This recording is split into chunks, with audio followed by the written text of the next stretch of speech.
In the quiet expanse of the Nevada desert, where the stars poured light onto the barren, untouched soil, Tom Jenkins found solace in the solitude.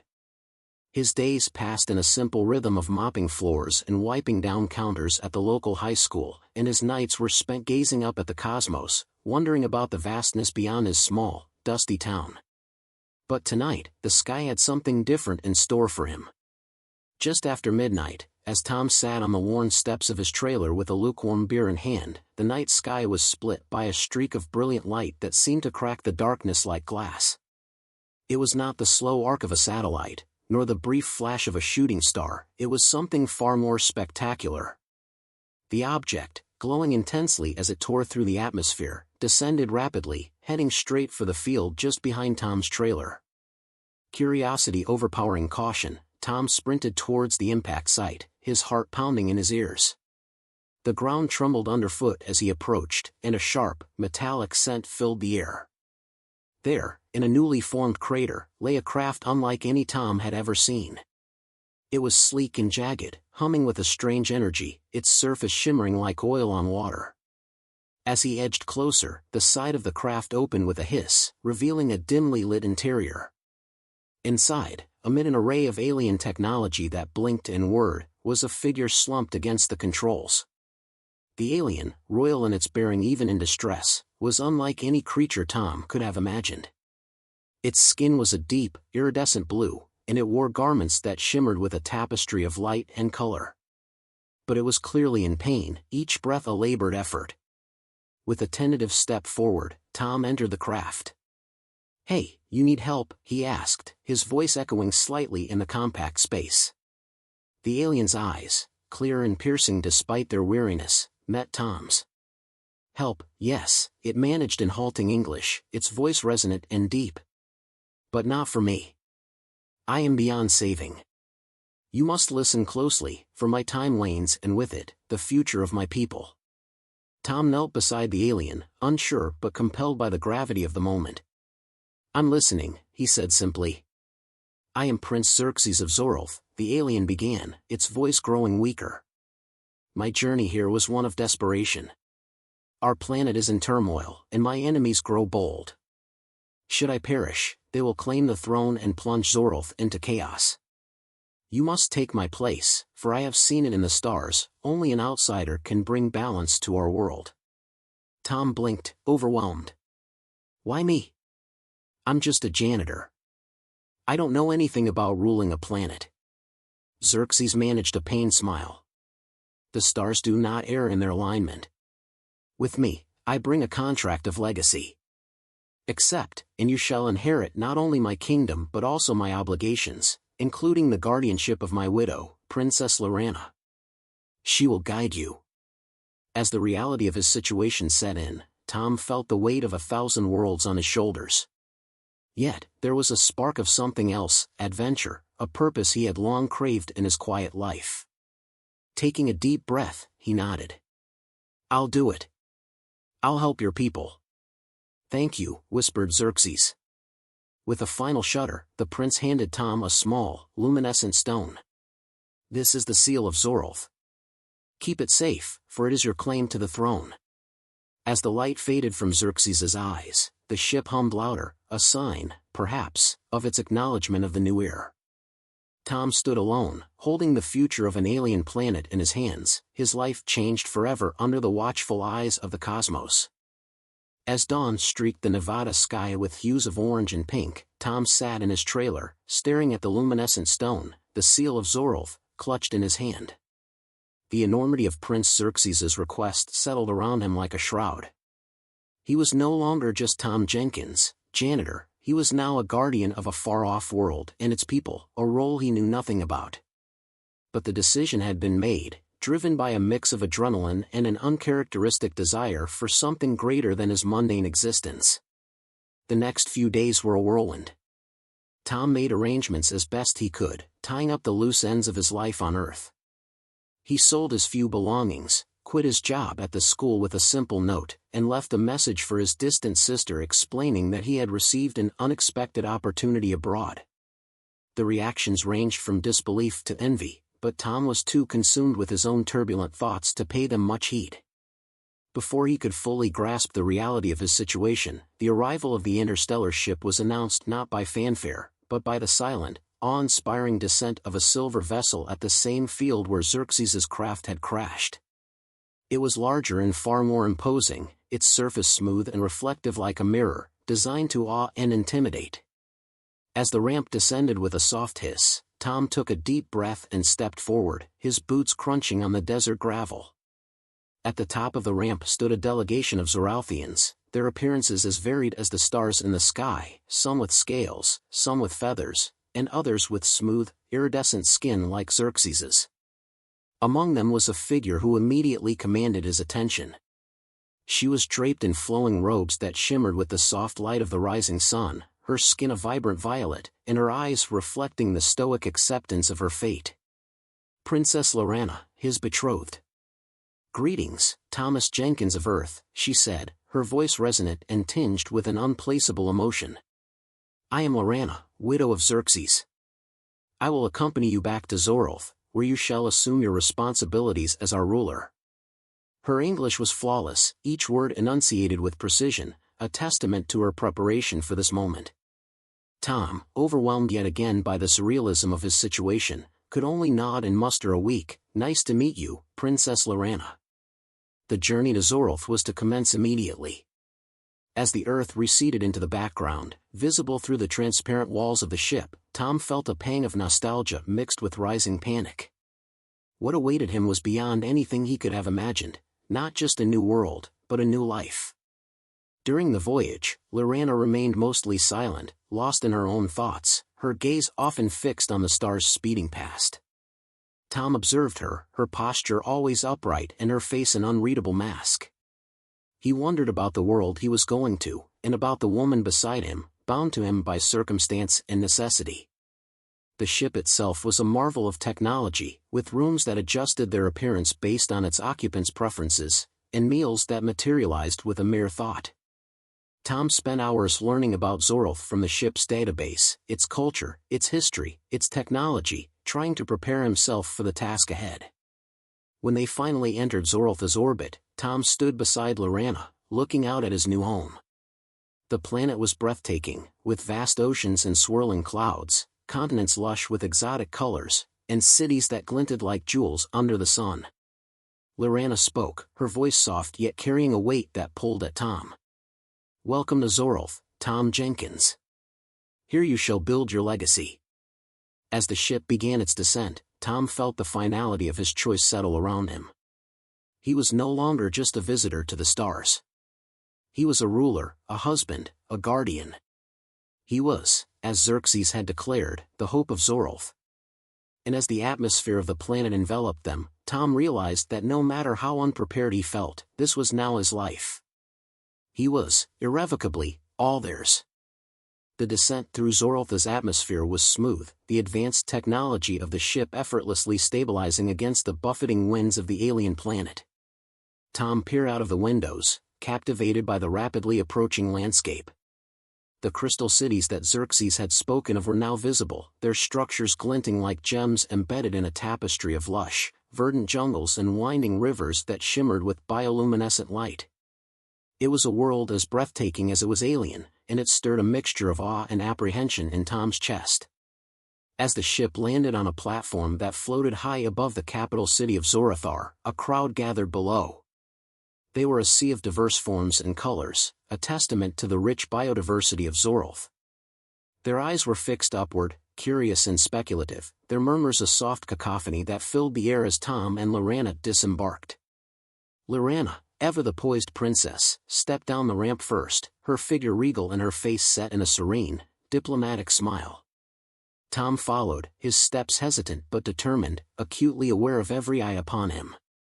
The crowd's reaction was mixed, whispers of uncertainty, a few cheers, many expressions unreadable to Tom's untrained eye.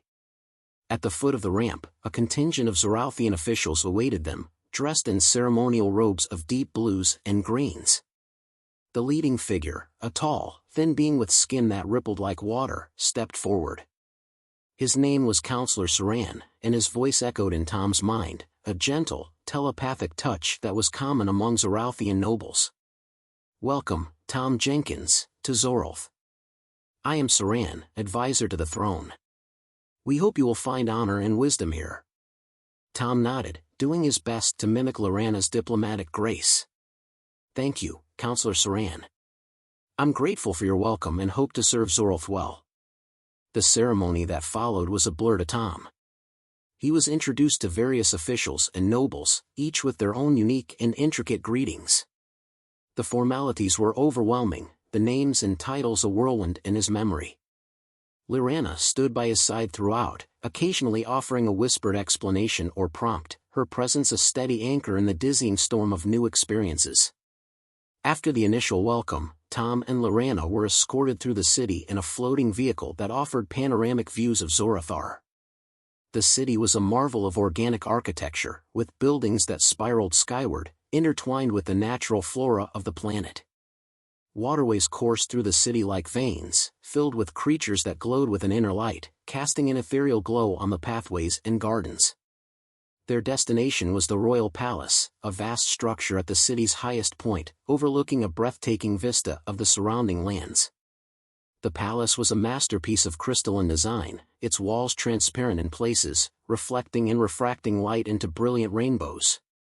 Once inside, Lorana led Tom to what would be his quarters.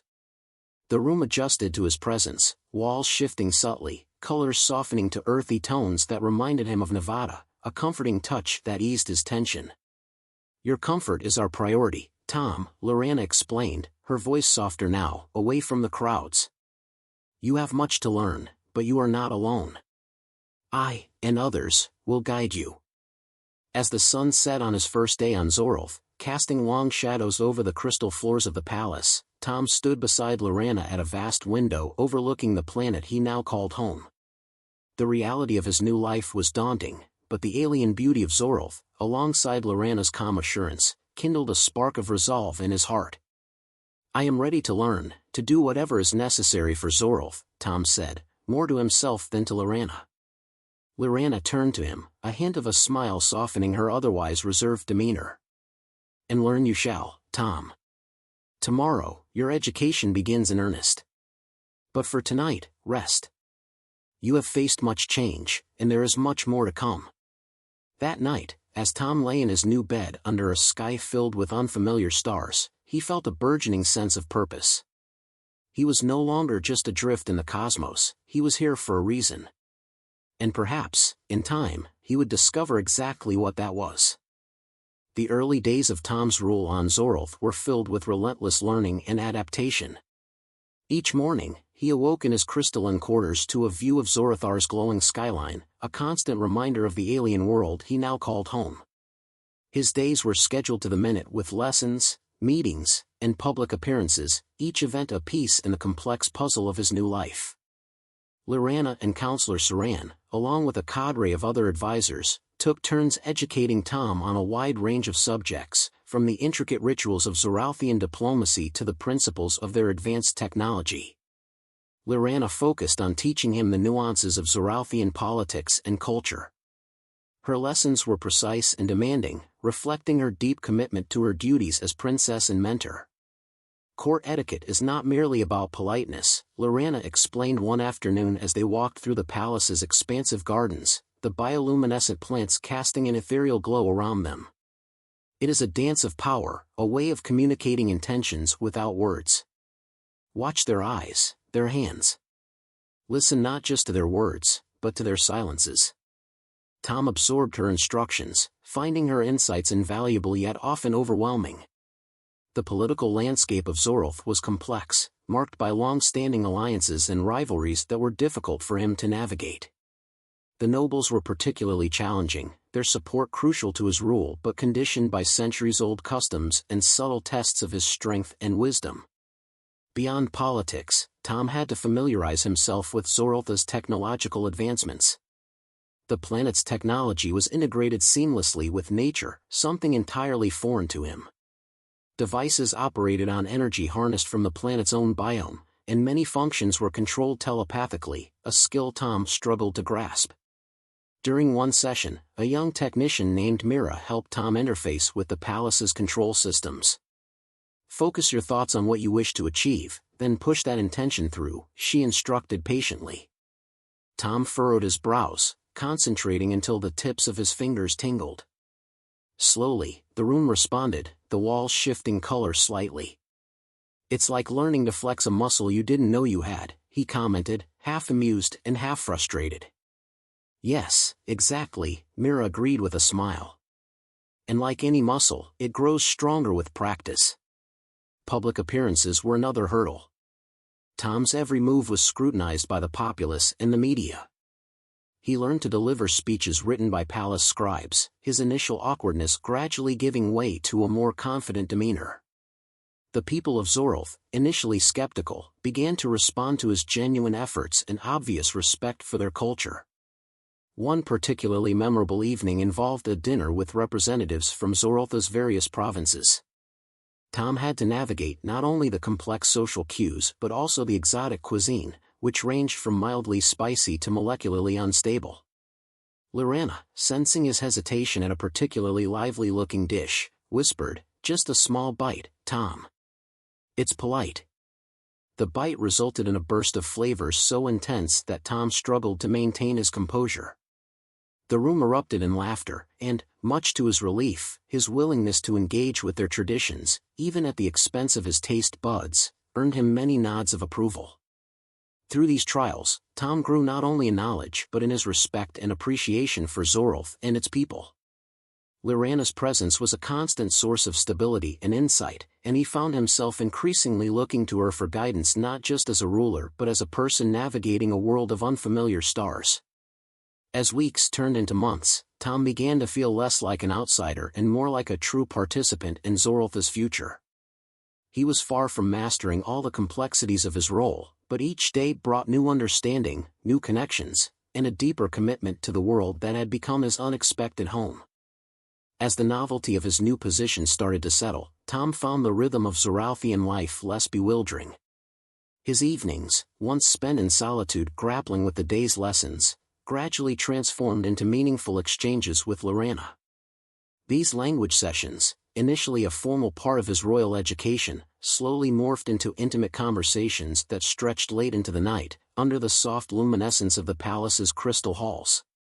One particular evening, as they sat overlooking the city from a high terrace, Lorana brought a set of ancient Zorothian texts for Tom to practice reading.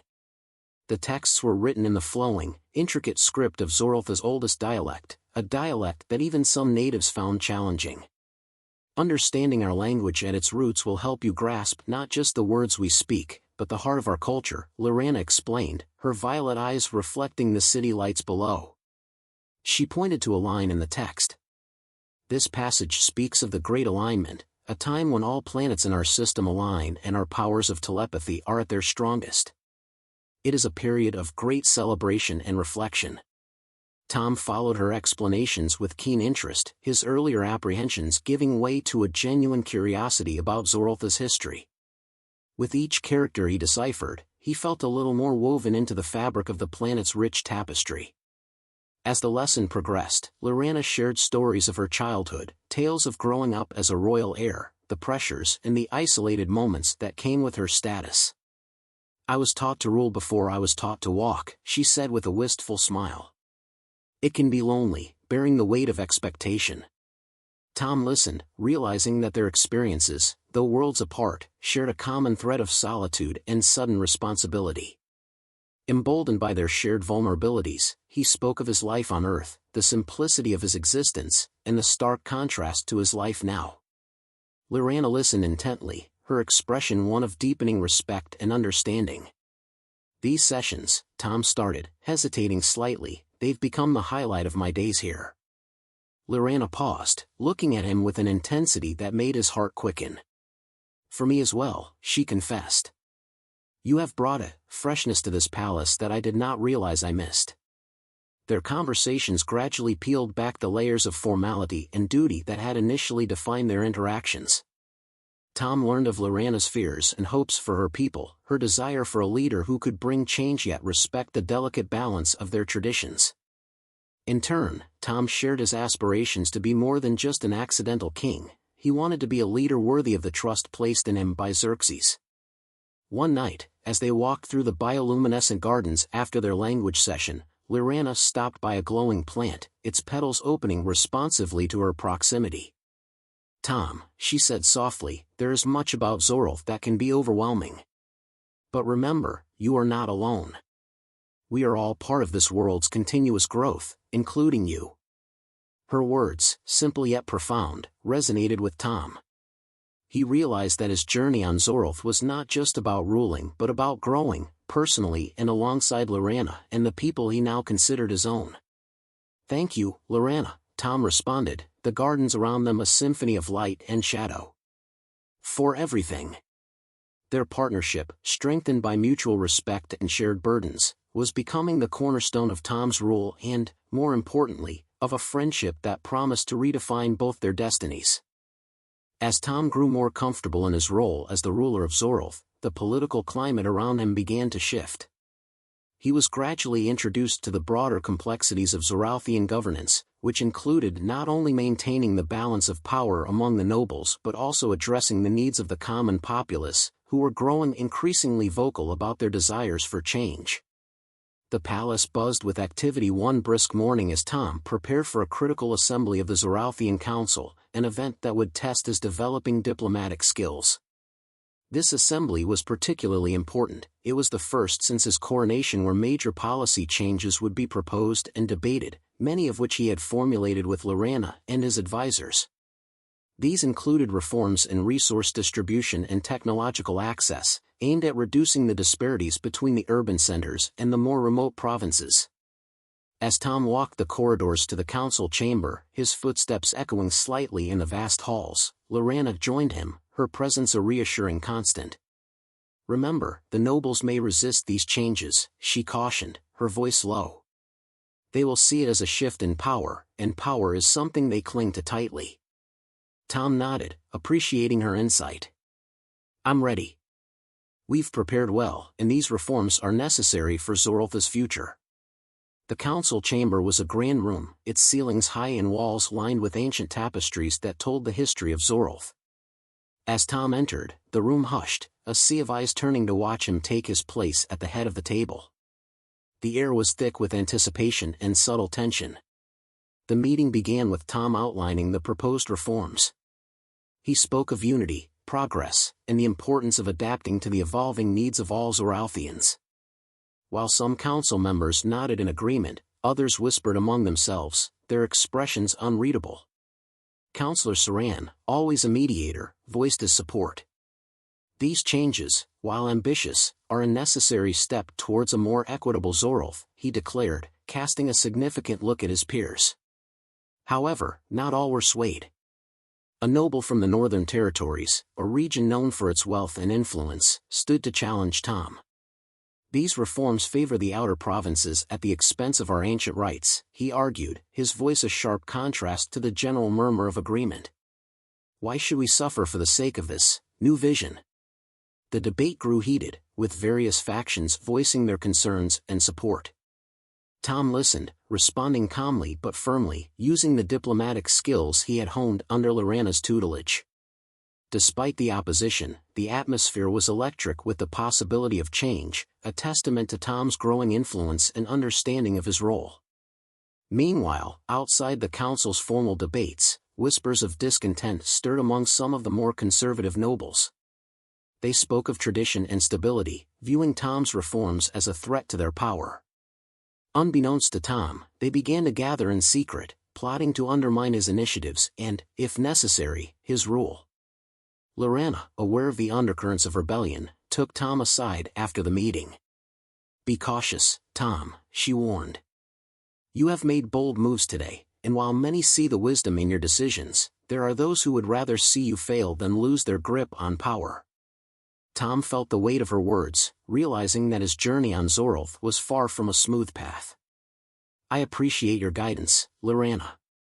I'll keep my eyes open and my mind sharp. We're in this together, right?"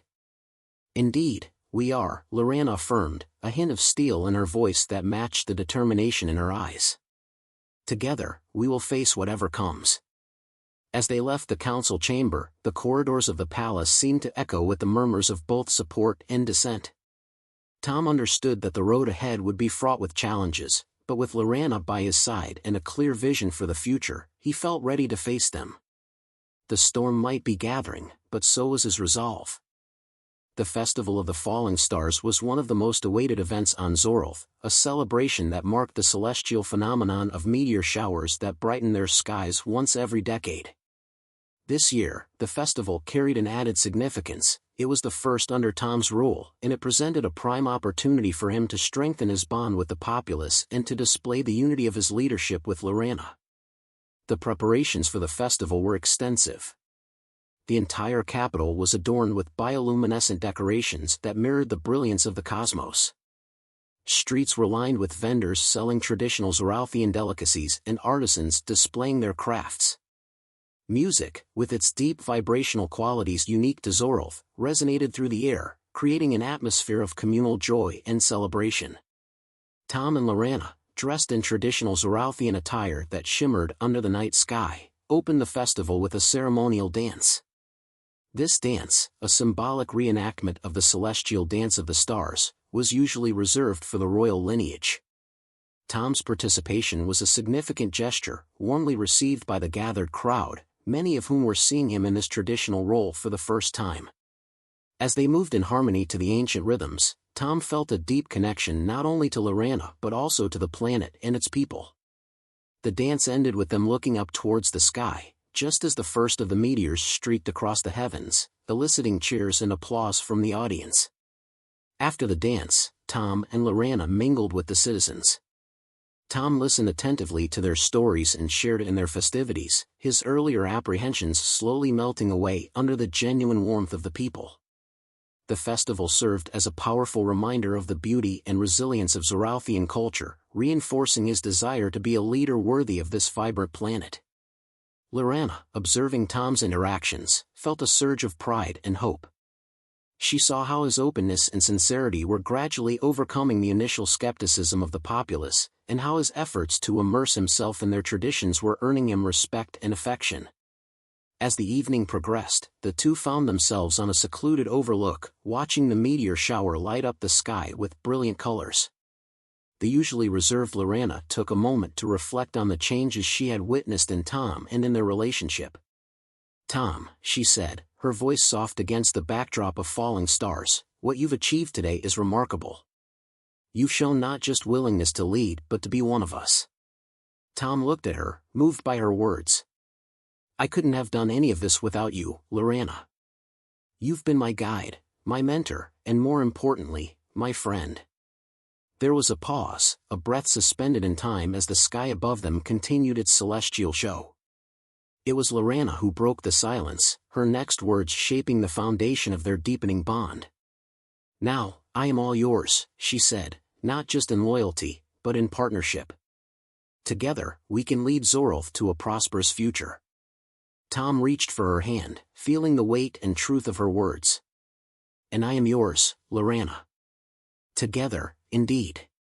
The Festival of the Falling Stars not only celebrated the wonders of the universe but also marked a turning point in their relationship, both personal and professional.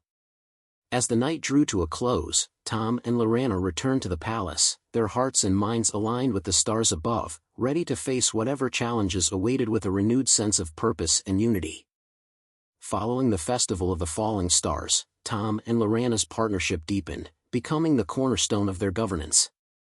As they navigated the complexities of leading Zoroth, they worked in tandem, balancing each other's strengths and weaknesses, and gradually implementing the reforms Tom had introduced at the council meeting. One of their first major projects was the expansion of technological access to the outer provinces, a task that required not only logistical planning but also careful diplomatic negotiations with local leaders who were wary of change. Lorana took the lead in these discussions, using her deep understanding of Zorothian politics and her familial connections to ease concerns and build trust. Tom, meanwhile, focused on the technological aspect, working closely with Mira and other Zorothian innovators. They developed portable energy units that could be easily installed in remote areas, providing sustainable power sources that were compatible with the planet's unique biosphere. This initiative not only improved living standards but also increased support for Tom's rule among the more isolated communities. As these projects took shape, Tom and Lorana also tackled social reforms. They introduced education initiatives that were designed to be inclusive of the diverse cultures within Zorolth. These programs included language preservation for minority groups and the establishment of cultural exchange programs, which allowed citizens from different provinces to visit the capital and learn about central governance. Their efforts to unify the planet were not without challenges. The conservative faction among the nobility continued to simmer with dissent, viewing each reform as a chip away at their traditional powers. Secret meetings grew in frequency, with plots to destabilize Tom's rule becoming more sophisticated. However, the bond between Tom and Lorana, strengthened by shared goals and mutual respect, formed a robust defense against these undercurrents.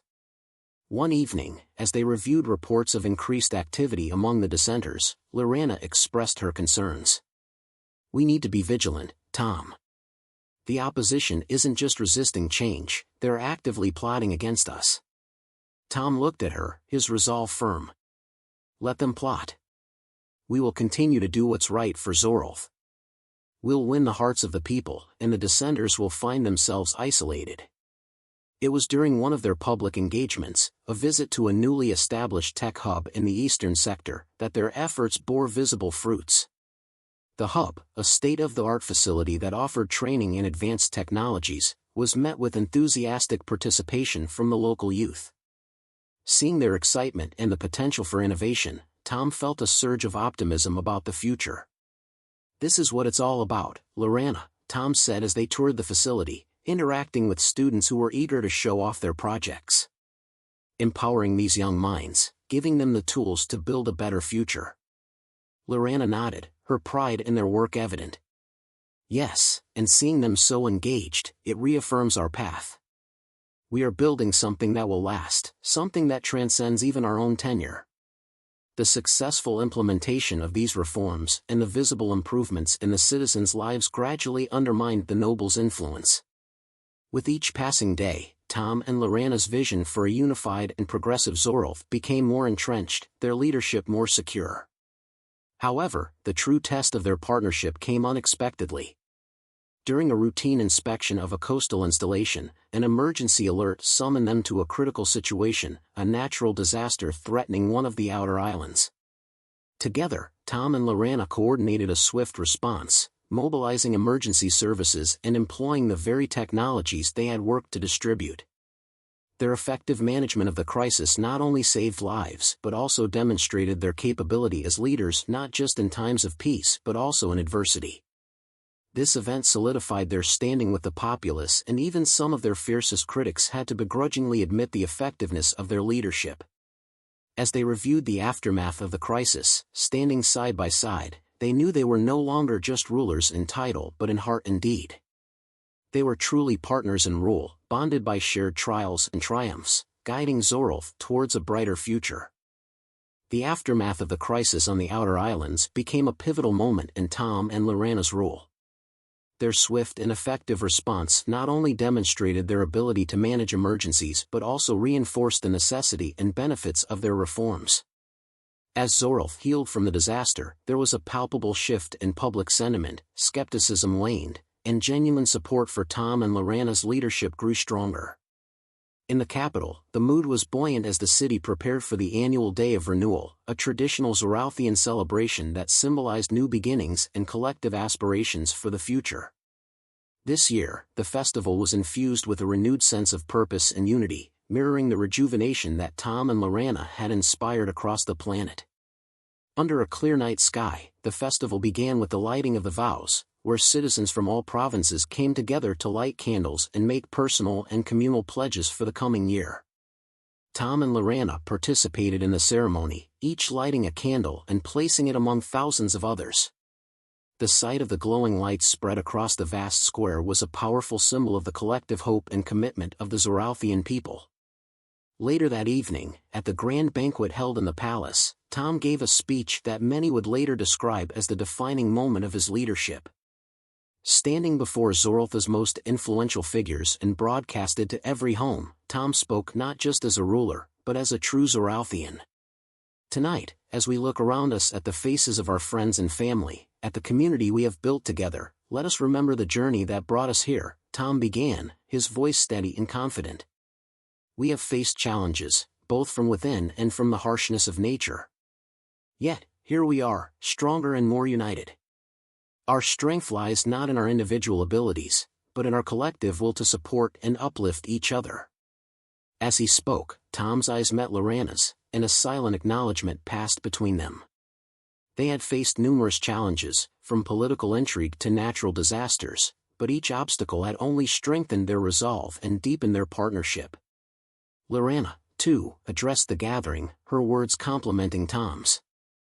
This celebration is a testament to what we can achieve together. Each candle lit tonight is a reminder of our individual contributions to our world's light. Let us continue to be beacons of hope and progress for each other. The speeches were met with roaring applause, and the evening continued with a display of Zoralthian arts and music, a vibrant showcase of the planet's rich cultural heritage.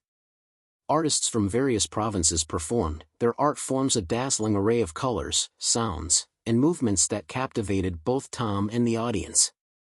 As the festival drew to a close, Tom and Lorena stood together, watching the fireworks that illuminated the night sky, their brilliant colors reflecting in their eyes. They talked about the future, about their dreams not only for Zoralth but for their personal lives as well, hinting at the possibility of expanding their family and thus, the royal lineage. "We've started something wonderful here, Lorena," Tom said, his voice full of hope. "I can't imagine anyone else I'd rather have by my side for this journey." "And I am grateful to be on it with you," Lorena replied, her hand finding his. "Whatever the future holds, we will face it together, as partners, as friends." With the dawn, the city awoke to the remnants of the night's festivities, streets littered with flowers and remnants of fireworks, a chaotic yet beautiful reminder of the celebration. It was a new day on Zoralth, a new chapter for Tom and Lorena, filled with the promises they had made to their people and to each other. As they looked forward, they did so not with apprehension but with a profound optimism, ready to continue their journey of leadership and legacy. Years later, Tom stood on a balcony of the Zoralthian royal palace, overlooking the sprawling cityscape of Zorathar, now a harmonious blend of nature and advanced technology. The sun set in the distance, casting a warm golden light that reflected off the crystal buildings and the vibrant greenery that wove through the city. As he watched, he thought about the journey that had brought him here, from a solitary janitor on Earth to a respected ruler on an alien planet. Beside him, Lorena joined, her presence as comforting and familiar as it had become over the years. Together, they watched their children, two young, energetic beings who combined the best of their heritages, playing in the gardens below. Their laughter echoed up to the balcony, a sound that filled Tom with immense pride and joy. "Look at them," Lorena said, her voice soft with emotion. "They are the true testament to the bridge you've built between your world and mine." Tom smiled, squeezing her hand. "Our world, Lorena. It's ours now. And theirs." His gaze turned back to the horizon, where the first stars of the evening were beginning to twinkle. "Do you think they'll ever want to visit Earth?" "Perhaps one day," Lorena mused. "When they're ready to understand all parts of their heritage. But for now, they are happy here, with the legacy we've built." That legacy was not just their family but the society they had nurtured, a Zoralth that thrived on equality, innovation, and unity. The reforms they had introduced had matured, blossoming into institutions and traditions that were now integral to Zoralthian culture. Education, technology, and a deep respect for diverse cultures had created a society where innovation flourished alongside tradition. As the evening drew on, Tom and Lorena prepared for a celebration marking the anniversary of their rule, a rule that had, against many odds, brought prosperity and peace to Zoralth. The event was to be a reflection not just of their leadership but of their commitment to their people. Leaders, citizens, and diplomats from various galaxies were gathering, a sign of Zoralth's new role as a beacon of interstellar diplomacy and cooperation. At the celebration, Tom delivered a speech that resonated not just with those in attendance but was broadcast across the planet and beyond. "When I first arrived on Zoralth, I could never have imagined the life that lay ahead of me, he began, his voice resonant with experience and wisdom. It was a world unfamiliar and daunting, yet filled with potential. With the support and love of all of you, especially my queen, Lorana, we have seen this world transform. He continued, tonight, we celebrate not just past achievements but the path forward, the ongoing journey of growth and discovery. We stand together, as one people, under one sky, no matter how many stars it holds.